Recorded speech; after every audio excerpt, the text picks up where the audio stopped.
నిధే సర్వవిద్యానాం విసజే భవరోగిణాం గురువే సర్వలోకానాం దక్షిణామూర్తయే నమః. జ్యోతిషాభిమానులందరికీ నమస్కారం.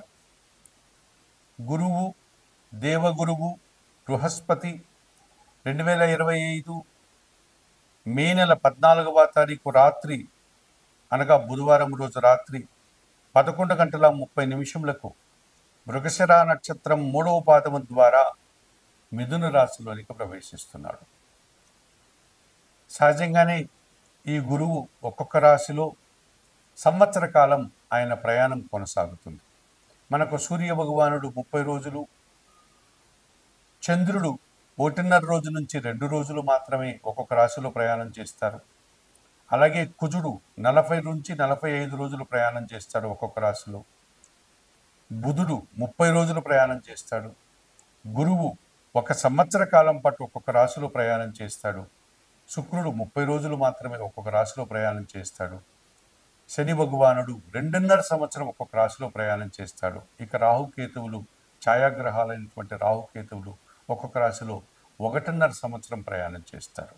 కనుక గురువు ఇప్పుడు మిథున రాశిలోనికి ప్రవేశించడం వల్ల మే 14న ఇంకా 1 సంవత్సర కాలం ఆయన మిథున రాశిలోనే సంచారం కొనసాగేటువంటి పరిస్థితి కనిపిస్తుంది.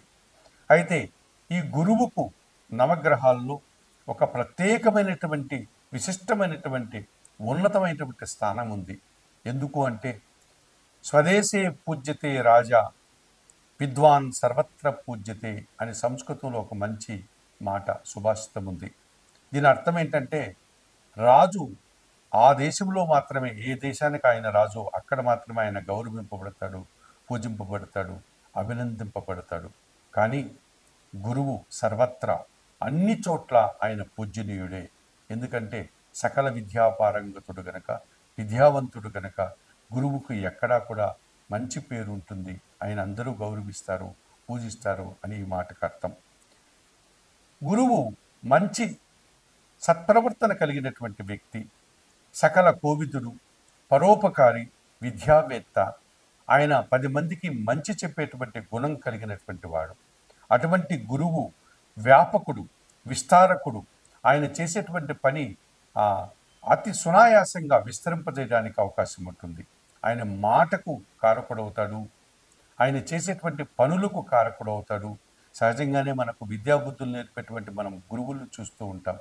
చిన్న తరగతి నుంచి కూడా యూనివర్సిటీ లెవెల్ వరకు ఉన్నటువంటి మనకు ఒక ఉపాధ్యాయుడి దగ్గర నుంచి ఆచార్యుల వరకు ఎందరో గురువుల్ని మన జీవితంలో మనం చూస్తూ ఉంటాం.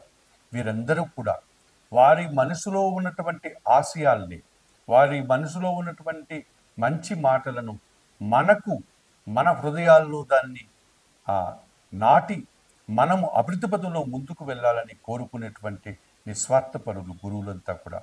వారి యొక్క ముఖారాన్ని అనగా ముఖారవిందాన్ని, వారి యొక్క స్వరూపాన్ని, వారి ముఖాన్ని వారు అద్దంలో చూసుకున్నట్టుగా విద్యార్థుల యొక్క ముఖాల్లో చూసుకుంటూ ఉంటారు. విద్యార్థుల యొక్క ముఖాలని అద్దాలుగా భావించి అక్కడ వారి ప్రతిబింబాన్ని చూస్తారు. ఏ విద్యార్థి ఎంత గొప్పవాడు అవుతాడో, ఏ విద్యార్థి మన మాటలను విని ఎంత బాగుపడతాడో అనేటువంటి నిస్వార్థముతో 10 మందికి సాయం చేసేటువంటి వ్యక్తులు ఈ గురువులు మనం ఎంతోమంది చూస్తూ ఉంటాం. అలాగే మనకు అనేక మంది గురుదేవుళ్ళు మనకు ఉన్నారు. వారి యొక్క ఉపన్యాసాలు, వారి యొక్క మాటలు, ఆ మాటల వల్ల బాగుపడినటువంటి సందర్భాలు మనకెంతో కనిపిస్తూ ఉంటుంది. అటువంటి ఈ గురువు ఆత్మబోధకుడు, సకల విద్యావేత్త అయినటువంటి ఈ గురువు మనకు నవగ్రహాల్లో ఒక ప్రత్యేకమైనటువంటి లక్షణాన్ని కలిగి ఉన్నాడు. ఈ గురువు ఇప్పుడు మిథున రాశిలోనికి ప్రవేశిస్తున్నాడు. గురువు ఒక్కొక్క రాశిలోనికి ప్రవేశించినప్పుడు ఒక్కొక్క నదికి పుష్కరాలు రావడానికి అవకాశం ఉంటుంది. ఇప్పుడు మిథున రాశిలోనికి గురువు రావడం వల్ల సరస్వతి నదికి పుష్కరాలు వస్తాయి. అనగా గురువు పుష్కరుడుగా మారి ఆ నదిలోనికి ప్రవేశించడం వల్ల ఆ నదీ జలాలంతా కూడా పవిత్రమవుతాయి, పునీతమవుతాయి. కనుక మే నెల 14వ తారీఖు రాత్రి గురువు మిథున రాశిలోనికి ప్రవేశించడం వల్ల మే నెల 15వ తారీఖు గురువారం నుంచి 26వ తారీఖు వరకు కూడా ఈ 12 రోజుల కాలంలో సరస్వతి నదికి పుష్కరాలు వస్తాయి. ఈ పుష్కరం వచ్చినటువంటి సమయాల్లో ఈ 12 రోజుల కాలంలో ఎవరైతే ఆ నదిలో స్నానం చేస్తారో వారికి చేసినటువంటి కర్మలు అన్నీ కూడా ప్రక్షాళన అయిపోతాయి. పాపకర్మలన్నీ తీరిపోతాయి. వారు మరింతగా పునీతులు కావడానికి, పుణ్యబలాన్ని పెంచుకోవడానికి అవకాశం కనిపిస్తుంది. అలాగే పుష్కరములో నదీ స్నానంతో పాటు, పునీతమైనటువంటి నదీ స్నానంతో పాటు ఆ సమయములో మన పితృదేవతలకు గన మనం తర్పణాలిచ్చి, దానాలిచ్చి, వారికి గన పూజాది కార్యక్రమాలు నిర్వర్తిస్తే ఆ పితృదేవతలు కూడా పితృలోకాల్లో వాళ్ళు శాంతించి మనల్ని, మన కుటుంబ అభివృద్ధిని కోరుకుంటూ మనల్ని ఆశీర్వదిస్తారు. కనుక ఈ సరస్వతీ నదికి మే 15వ తారీఖు నుండి 26వ తారీఖు వరకు గల ఈ 12 రోజుల కాలంలో ఎక్కడెక్కడైతే సరస్వతీదేవి ప్రవహిస్తూ ఉంటుందో, ఇప్పుడు మొన్నటి వరకు మనకు కుంభమేళా జరిగింది. ప్రయాగాలు గంగా యములతో పాటు అంతర్వాహినిగా సరస్వతీదేవి అక్కడ ప్రవహిస్తూ ఉందని మనకు అందరికీ తెలుసు. అలాగే ఎక్కడెక్కడైతే బ్రహ్మ సరోవరము, ప్రయాగ లాంటి ప్రాంతాల్లో, ఈ బద్రీ లాంటి ప్రాంతాల్లో ఈ సరస్వతీదేవి నది ప్రవహిస్తూ ఉంటుందో అక్కడికి వెళ్ళి స్నానాలు ఆచరించండి. అలాగే మన తెలంగాణ ప్రభుత్వం కూడా కాళేశ్వరం దగ్గర ఈ మే 15వ తారీఖు నుంచి కూడా స్నానఘట్టాలన్నీ ఏర్పాటు చేస్తోంది. అక్కడ కూడా సరస్వతీ నది ప్రవహించేటువంటి పరిస్థితి కనిపిస్తోంది. అక్కడికి వెళ్ళి కూడా మీరు దీన్ని సద్వినియోగం చేసుకొని ఈ గురువు మిథున రాశిలోకి ప్రవేశించిన సందర్భంలో పుష్కర స్నానం సరస్వతీ నదిలో ఆచరించి పవిత్రులుగా మారి పితృతర్పణాలు ఇచ్చి పితృదేవతల ఆశీస్సులు కూడా పొందడానికి మీరు అవకాశం పొందండి. అయితే మిథున రాశిలోనికి గురువు ప్రవేశిస్తున్నాడు బృహస్పతి. ఇక ఈ మే 14వ తారీఖు రాత్రి ఆయన ప్రవేశిస్తున్నాడు మిథున రాశిలోకి. సంవత్సర కాలం మిథున రాశిలో ఉంటాడు. మరి 12 రాశుల వారికి ఎటువంటి ఫలితాలు వస్తాయి? ఏ రాశి వారికి గురుబలం ఉంటుంది, ఏ రాశి వారికి గురుబలం ఉండదు, ఏ రాశి వారికి మిశ్రమ ఫలితాలు ఉంటాయి అన్న విషయాల్ని ఇప్పుడు మీరు తెలుసుకోబోతున్నారు. కన్యా రాశి వారికి ఈ గురువు చతుర్థ సప్తమాధిపతి. ఈయన దశమ భావములో అనగా 10వ భావములో సంచరిస్తున్నాడు. కన్యా రాశి వారికి దశమ భావంలో సంచరించడం వల్ల గురువు మిథున రాశిలో మిశ్రమ ఫలితాలు వచ్చేటువంటి వాతావరణం ఉంటుంది. అనగా వీరికి 50% గురుబలం మాత్రమే ఉంది, మిగతా 50% ప్రతికూల ఫలితాలు రావడానికి అవకాశం ఉంటుంది.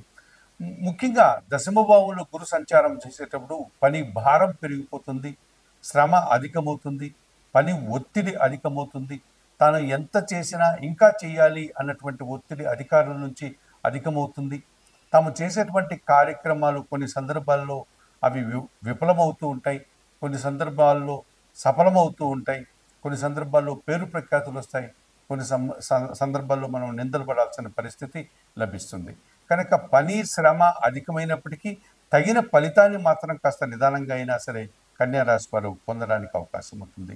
అయితే చతుర్థ భావాధిపతి కూడా గురువు గనుక కుటుంబములో అధికమైనటువంటి ఖర్చులు చేసి కొన్ని కార్యక్రమాలు నిర్వర్తిస్తారు. కార్యక్రమాలు అయితే కుటుంబం కోసం నిర్వర్తిస్తారు, కానీ దానికి అధికంగా ఖర్చులు చేయడం వల్ల ఆర్థిక సమస్యలు మిమ్మల్ని ఇబ్బంది పెట్టేటువంటి సూచన కనిపిస్తుంది. అలాగే జీవిత భాగస్వామి విషయంలో కూడా కొన్ని సందర్భాల్లో మంచి ఫలితాలు ఉంటాయి, కొన్ని సందర్భాల్లో విపరీత ఫలితాలు అనగా ప్రతికూల ఫలితాలు రావడానికి అవకాశం ఉంటుంది. తోటి ఉద్యోగులతో అభిప్రాయ భేదాలు రావడానికి అవకాశం ఉంటుంది. అలాగే వ్యాపార భాగస్వాములతో వీరికి మనస్పర్ధలు వచ్చేటువంటి వాతావరణం కనిపిస్తుంది. ఈ రకంగా గురువు దశమ భావంలో మిథున రాశిలో సంచరించడం వల్ల ఈ కన్యా రాశి వారికి మిశ్రమ ఫలితాలు వచ్చేటువంటి వాతావరణం ఉంది. తప్పనిసరిగా ఈ కన్యా రాశి వారు దక్షిణామూర్తిని దర్శించి దక్షిణామూర్తి శ్లోకాలు చదువుకోండి. దక్షిణామూర్తికి సంబంధించినటువంటి స్వామివారి ఆలయానికి వెళ్ళి అక్కడ స్వామివారికి అందుబాటులో ఉండే పూజాది కార్యక్రమాలు నిర్వర్తించండి.